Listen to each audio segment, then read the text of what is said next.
Welcome everybody and thank you for joining me. So we have a few things to go over today, starting with Xbox releasing a demo from the coalition for Unreal Engine 5. Now we have been hearing about Unreal Engine 5 for quite some time now, and as more and more developers start to make the switch over to this new engine, the creators of Gears of War decided to make the jump as well. Now not too long ago they released a statement saying during a worldwide pandemic and working from home, the team launched the first strategy title Gears Tactics, relaunched Gears 5 and Tactics on the Xbox Series X and S hardware with performance upgrades and features, revamped Gears 5 multiplayer with tons of content and updates, and capped the year with the first mainline campaign expansion, Gears 5 Hivebusters, in almost a decade. As we look to future games, we are excited to start shifting our resources to next-gen development using Unreal Engine 5.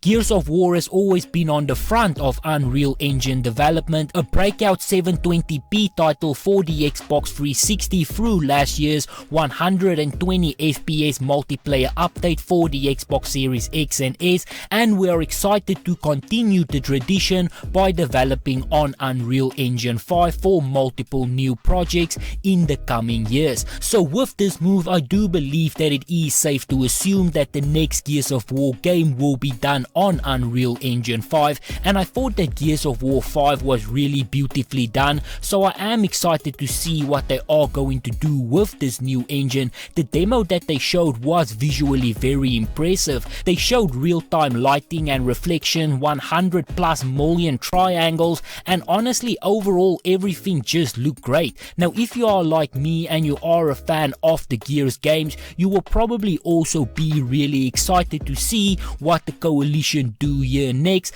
But then let's also move on and talk about Xbox and indie games, as more and more developers are starting to find a home on Xbox, and more specifically Xbox Game Pass. Now as most people know, quite a lot has been said over the last few months when it comes to the support, or rather the lack of support, for some indie developers on certain platforms. So now to hear some of these same developers speak about the support that they are receiving for their games is great, and in the end their success will be determined based on how good their game is, but it is also important for these developers to get a fair opportunity to show what they can actually do. Now Gaming Bolt reports it is hard not to take note of how indie friendly Xbox has become as a platform over the years, and based on the lineup of indie developed games coming to Xbox over the next few months and years, it is clear that that is something that Microsoft is going to continue to emphasize. One such promising looking indie game coming to Xbox soon is a sci-fi platformer Replace, and the Twitchfinite game developer spoke about working with Microsoft. Now again, as I've said, these are the same developers who not too long ago seemed quite discouraged by the whole process that indie developers had to go through on certain platforms, so it is good to see that some of these developers are now finally getting a little bit of support, and this is something that Gaming Bolt also points out. In particular, Replace developer Sad Cat Studio co-founder Igor Gritsy's comments stand out in context of the recent reports of how tough most indie developers have found working with Sony. Gritsy remarks that Microsoft actually cares about the indie market, and from his perspective there isn't any downside to partnering with Microsoft where an indie developer is concerned, owing to the funding and marketing reach they provide. The developer goes on to say the biggest part of the partnership for us is that Microsoft actually cares about the indie market. Otherwise, well, there would be much fewer games on all platforms. They really give a chance to small studios to actually produce something and provide marketing awareness to people. I would say for indie studios, I can't think of a con with partnering with Microsoft because they provide funding and marketing reach. Now, one of the things that I always spoke about was Xbox Game Pass and how it actually assists developers. We have heard many developers say that their games actually get discovered easier on Xbox Game Pass, and once the game has been picked up and then leave the store, people are actually more likely to go and seek the game out on Steam or on the Windows Store. Now, regarding all of this, Gritsy says, as Game Pass, it allows more people people to learn about the game and actually play the game, Gritzy said, because there is frequently this situation for many players where they will see a game in the store and they want it,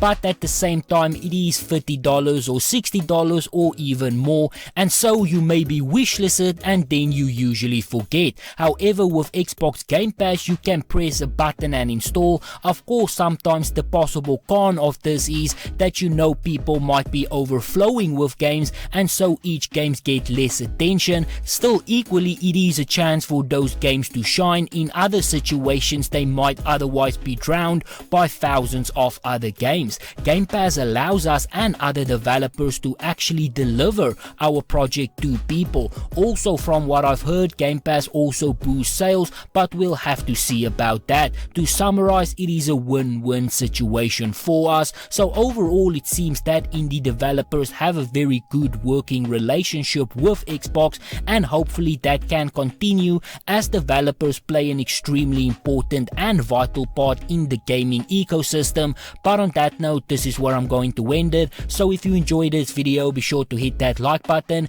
If you would like to see more videos like this, please consider subscribing, and as always, please remember to stay safe, wash your hands, don't touch your face, and I hope to see you again soon.